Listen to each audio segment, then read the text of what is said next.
Welcome to Take It from the Ironwoman. My name is Susanne Mueller, your host and the Ironwoman. This podcast is about empowering yourself and others to make real changes in the world. You will hear from everyday, smart, sophisticated, hip people like you and me. Not everybody has to be an Ironwoman to impress the world. Together, we will learn from the sports and business leaders how you can become a more successful person as an entrepreneur or a leader. It's one step at a time, one day at a time. Take your steps now. Take your big steps now. Join me on this journey to success. Take it from the Ironwoman. We only have special guests. Today, I'm really honored. Joya Dass, a person that I wanted to interview for a long time, an interesting person, an inspiring person. When you listen to her TED Talk or you go onto her website, it's about fighting, persistence, and she is encouraging others. I think that's how I would describe you. But Joya, maybe introduce yourself. Who is Joya who's going to join us today? My name is Joya. I have known since I was 4 years old that I wanted to be a news anchor. I was born to Indian immigrant parents who couldn't get behind something that big because it was too far away from what they knew and what they were familiar with. I left home at 18 and I paid for college by myself and I paid for graduate school by myself and I paid for every move around the country to come to New York City and live out my childhood dream of becoming a news anchor. That was my first sort of added avatar and identity for the first 20 years. But on the side, I've always run a leadership platform because I couldn't understand where I, as an Indian girl, could go to have conversations about wanting to become a news anchor or CEO or managing director or senior counsel. There are plenty of places to have conversations about how I should get married. But what if that wasn't what I wanted? I am 10 years in, I've left television to run this leadership platform full time. And I am deeply, deeply committed to leadership development for other executive women today. Congratulations. 10 years is a long time. You have interviewed many CEOs, many female CEOs. You have seen it all. Give us some insight in that. For many, many, many years, I was interviewing CEOs ringing the opening or closing bell on the floor of the New York Stock Exchange because that's where I broadcast from. I only did business news. They were all male. And then once I started my leadership platform, I made a very intentional decision to seek out women CEOs and women leaders because you can't see what you can't be.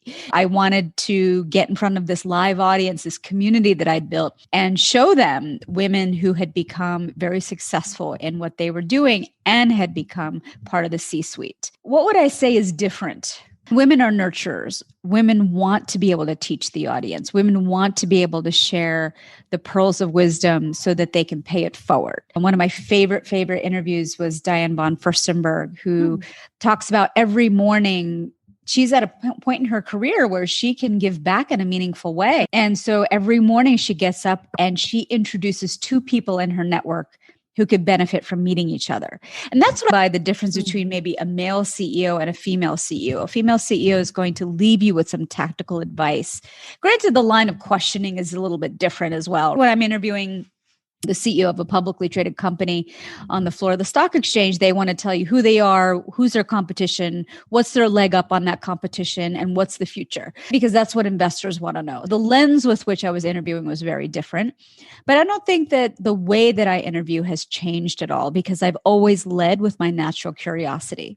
That's how it should be. And you're authentic. It seems like you go there, you research the person, and you get the best and the gems out of those people.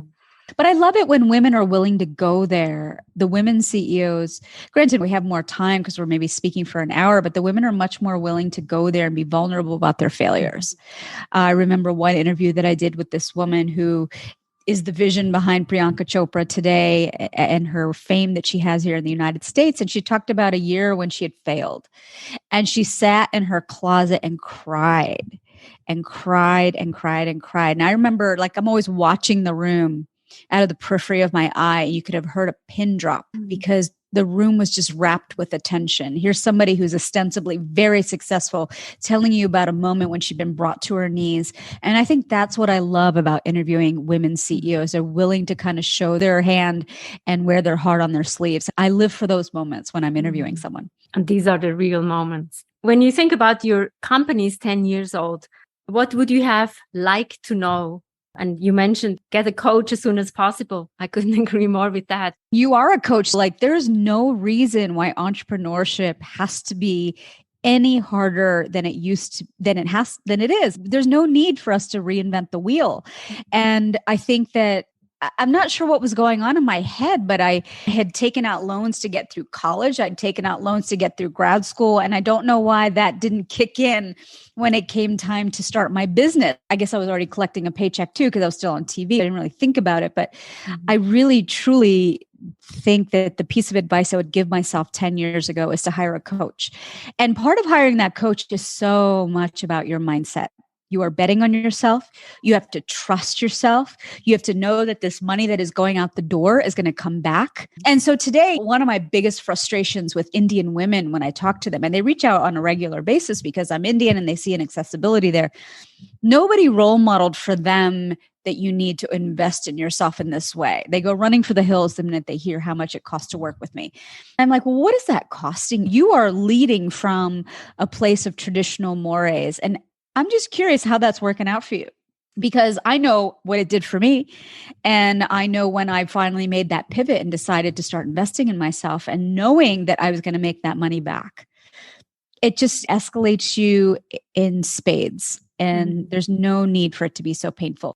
Number one is to invest in coaches. Number two is to work on your mindset. That is a daily effort. Even though I'm 10 years in, it is a daily effort in working on my mindset. It's kind of like going to the gym. You can't go to gym on Monday and be like, oh, okay, I'm good for the year. It still has to be something that you show up for every single day. Your mindset is equally important in getting that level of attention. I couldn't agree more with you. As a solo entrepreneur, it's showing up every single day, and that's the success. We see on social media how beautiful all the pictures look. We go to the gym, we look happy. But it's a lot of work. It's not just like, hello, good morning, and I'm coming from my studio working out. It's a strategy behind there. You take the women onto your journey. I want to go back to the other point we made. Not only Indian women, other women too don't take care of themselves. You probably see it in the Indian community, but I think it's sadly global. Yes, but they'll drop $3,000 on a Chanel purse. If your child needs something, they'll drop money on that. It's getting permission from someone, mostly themselves. And then also it's just having many women that I meet just have no agency over their lives. That's probably why I'm dedicating my life to this work. We need you. We need you. Encourage others. We're here in the same boat. I think it's one step at a time, one day at a time. We inspire others with what we are doing, and we do the best that we can. For myself, I can only say I show up as authentic as possible. And not every day is easy. Not every day is a social media picture. If you show up every single day, that is the difference between others. But I have a question for you, Susanne, which is you have trained for an Ironwoman. And how does that training find its way into the excellence that you provide your clients today? Yes, the Iron Man, and I wish it would be called Iron Woman, was kind of pushing the envelope. Actually, it started out that I was running in Central Park in New York City and I fell. And then I got up. Somebody said, "Are you okay?" I'm like, "I'm fine. I was a little dirty." I went home and I signed up for my first half Ironman. I don't know. Maybe that's a little crazy, but that's how it started. And then actually I was injured from the running, and nothing better than biking or swimming. Then I was surrounded by people who also did the Ironman. And I said to myself, if they can do it, I can do it. I just need to show up every single day, follow a plan. I think that's what a lot of people misread or misunderstand. Following a plan and showing up every single day, even if it's cold. So I had a wonderful, sunny, warm day in Lake Placid. I was able to compete in under 17 hours. I'd be there for 17 days if I had to do any of that. No. Anything you want to do is possible if you put a plan around it. You show up and you're consistent. And I think that applies across many different milieus. It doesn't just have to be about doing an athletic feat. It also applies to business. It applies to any goal you have. That's my philosophy in my business. So we can transfer whatever we learn in sports into business. And it can also be fun. Like when we work out, we want to also have some fun. It's about that persistence. It's about showing up, but it's also about sweating and maybe showing your true self. And when we don't have the lipstick on, or the hair doesn't look so nice. You and I are speaking the same language. I want to get to your trip that you had. So happy birthday. On your website, it says you're a Sagittarius, but if you had your birthday last week, you are not a Sagittarius. No. It's just that you couldn't be on a yacht in Croatia in December. Okay. I am a Sagittarius, but there's just no way that I was going to be able to be on a yacht in the middle of the Adriatic with 30 people in December with gale force winds. That just wasn't going to happen. And so and mind you, I've been planning this trip for a very, very, very long time. And so that was what you saw happening last week. And the person that, of course, introduced us also was on that trip. Everything was planned out. And before we recorded, I asked you, are you Swiss? And you said, no, you're German. Planning everything out. Were there moments when you were like, oh my God, everything works out, or you were 100% sure everything will work out? I joke that I'm German because I'm always early. And I don't think that any Indian person has ever showed up on time for anything in their entire life, including my own parents. I think that my parents were always like 2-3 hours late to everything. With me as an adult, the pendulum swung in the opposite direction. A joke that I'm German. Croatia is a place that I had visited in 2016. And I had always hosted retreats for my women's leadership platform. And I used to work with a tour operator. And because I'd given him so much recurring business, he had bought all this inventory on a boat in Croatia, couldn't offload it. And he's like, Joya, you've been such a great customer. Here's a spot gratis. Why don't you grab some friends? I went in with such low expectations, and Croatia was just far surpassed my expectations. First of all, because I was seeing a country for the first time by sea. I was on a boat, and the entire time I lived on the boat, I ate on the boat, and then we stopped at islands. I'd never done that before. The second thing is that Croatia's water is blue, like a blue I have never seen before. The people are so kind. It's cheap. It's accessible. I remember the very spot that I stood on the island of Hvar. I have a picture of it. I thought to myself, when I turn 50, I'm going to come back here and celebrate my 50th birthday. And that was August 19th, 2016. I remember the very spot that I stood and pledged that. All that to say that, yes, I am a perennial planner. A year ago, I started and I sold the vision. I said, I am doing this. And I didn't even share the details. I know that we were going to do a 7 or 8 day sail of the Dalmatian coast. I didn't share the details. I didn't share the boat. I sold the vision. I think that I had so much certainty about what I wanted to do that far surpassed anything else. That certainty carried through the trip. Did I plan ahead? 100%. I planned very carefully who was going to be on the trip. And mind you, I have the benefit of having cultivated a community where there's money transaction. I have a membership-driven community. I know how they are with money.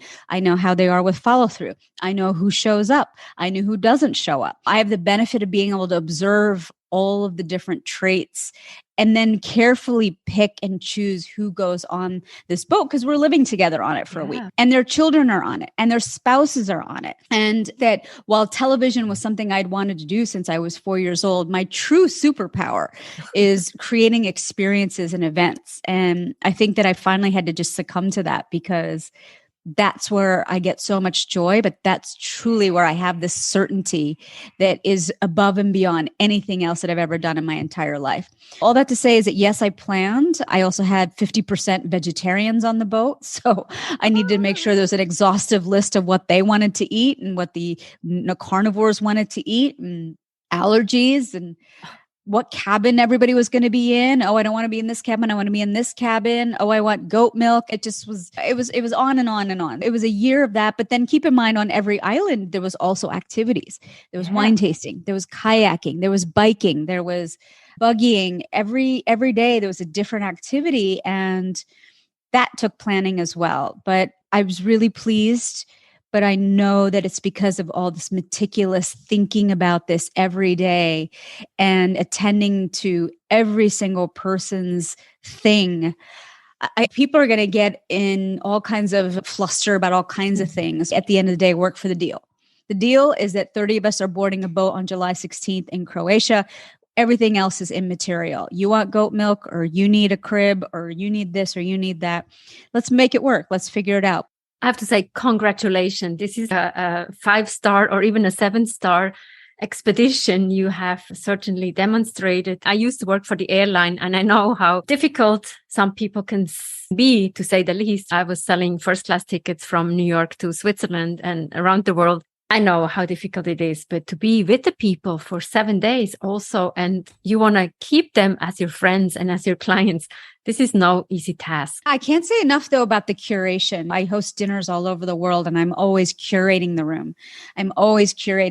Because that is so key to the experience. And there was a time when I didn't know this. I've been doing this for 10 years. I certainly had moments where I curated the wrong people, and that one bad apple can really throw the dynamic of the group. Being really mindful and careful about who gets behind that red velvet rope is a big piece of the success. I'm saying for everybody who's on the other side of that rope, I have a responsibility now to the other people on that side of that rope. Tell us about your women leadership program that you have. And you said Copenhagen is next. Are you going to the best restaurant in the world? Oh, Noma. I'm sorry to say, I saw that on Lily Collins' Instagram. So I've been thinking about Noma ever since. Who knows if they'll even let me in. I'm hoping that the hype dies down by next year. I have a good friend that has just moved to Oslo. We've been talking about where in Scandinavia could I be hosting another event. And I feel Copenhagen would probably be a hub of business women. So if anybody, please introduce me. And that's always a great place to start. For me, my 5-year vision is that I'm going to host a dinner in every major city of the world if I can do it. Why is that important? That is my business development pipeline. I have a membership-driven community, and that feeder is hosting these events in other places because the people get to kind of see me in my element. And I'm really being the journalist. I am asking every woman to submit the challenge that she is plagued with in business right now ahead of time. Everybody gets those challenges ahead of time so they can think about some possible solutions. And we get around the table, it's truly a discussion. It's truly workshopping and crowdsourcing an answer from all the smart minds around the table as to what is a viable solution for this woman that has put this challenge into the group. Sometimes it's not always professional. I'm in front of plenty of women who are dealing with fertility issues, wanting to get pregnant, but they have a high-level job and they can't tell anybody at work that they're doing IVF. So at what point does it become not okay to say no to that promotion or not go to another country to speak or be at an event because you're making space for this other chapter in your life? And how do you hold those boundaries? What are scripts for those boundaries? Those are the things that we get into, but just on a broader scale, my leadership platform is member-based, as I said. I host peer mentoring calls every week. That's really a sounding board and a space for women to come and say, here's my challenge, and do exactly what I do at the dinner. Then I have a premium level mastermind where women are with me for a 12-month journey, and they're on a very prescriptive personal development plan to find out how they're hardwired. And they're also on a very, very sort of tight cohort because I'm not a coach. I don't hold myself forth as a coach as you do. I'm a facilitator. I can bring people together. I can curate the room, but then it's really the group that is responsible for the success of whether you get a goal or not get a goal. That premium level group is a very elite level of women that do the homework and show up, and they're showing up for each other. But the idea is that you have a goal at the beginning of it, and you're realizing that goal by the end of it. You could sit by yourself and, for 3 years thinking about this idea that you have, or you can put the right group and accountability around it and realize it inside of a year. That is my sort of top tier offering. There's the peer mentoring calls, which is part of my regular membership. And then there's the experiences. I've been thinking about how to really brand it. Maybe it should just be Joya Dass experiences like Croatia was last week. That's why I'm so committed to hosting these peer mentoring calls, because if you are functioning in a silo, you need a sounding board. This is pricing. For many, many years when I first started out, I didn't know what the heck I was doing with pricing. And even last week, a woman was balking at my pricing for working with me on public speaking. I have a mastermind that I'm part of for my own growth. And I brought the number that I had shared with this woman. Everybody else was like, oh my God, Joya, you need to be charging like 2.5x of what you have commanded. But if I wasn't in a room like that, where we're talking about salary transparency and what the market can bear, how would I have even known that? How are you going to know that sitting in a silo in your kitchen, trying to figure out how to price your products and things? I can't preach enough how important it is to insert yourself into groups where you can get a lens into how much you should be charging. By the way, men have been doing this forever. Men are always saying to me, well, when are you going to start man drinks? Because my business used to be called Lady Drinks. I've rebranded since, but people are always like, when are you going to start Manny drinks? Manny drinks have been happening since time immemorial. It's called Friday night at the bar. It's Saturday morning on the golf course. Guys are talking about business. They're talking about money. They're talking about where they put their money. And women have just been trained differently. Money is not what we talk about. And we should be talking about that, because otherwise you're just broke. I'm saying that from experience, because I was broke for many, many years, because I didn't hire any coaches. I didn't have any sounding board. And I just realized in creating my own, the power of that. I couldn't agree more with you. What do you give anybody who wants to step in, lean in? I have women who will say, oh, I want to come to one of your dinners, but I'm just going to sit and listen. I was no. I'm sorry. That's not going to work for me. If you're coming to this dinner, you are there as much to give as you are to take. And so I'm going to call on you, and I expect you to contribute to the conversation. Otherwise, you do not have a seat at this table. That's what by leaning in is that you got to meet me halfway. This is not for you to just come and ask what a woman wrote me last week because she saw my pictures on my retreat. She's like, what are you going to do for me? I was, I'm sorry, we are not having a conversation, because that energy is not what I am catering to. You need to be able to come and say, what value can I add to the rooms that you've already created? That is the right question. If you research Joya Dass on your website, I feel there is this energy and I need to contribute something before you even want to talk to me. So I'm amazed, and I see it all the time, that people think when you facilitate or you coach them that you just feed them with a silver spoon. It's too heavy of a lift. If someone's coming to you and saying, what can you do for me? That's like pulling a rock. What's the phrase? Sisyphus rock. You're just rolling it up the hill. I need to know that you're going to do the work. I need to know that you're going to meet me halfway. Okay. We meet you halfway. Thank you so much, Joya. Thank you so much for having me. This was really great. Thank you so much for this wonderful conversation. Showing up, changing the mindset. You have to do the work. Take it from the Ironwoman. We have episodes every Monday, interesting people. We can learn from them. We can grow with them, but we also have to do the part. Take It from the Ironwoman is also a book, Global Business Coaching with Sports Parallels. Thank you for your support, and we'll see you next time. Bye-bye.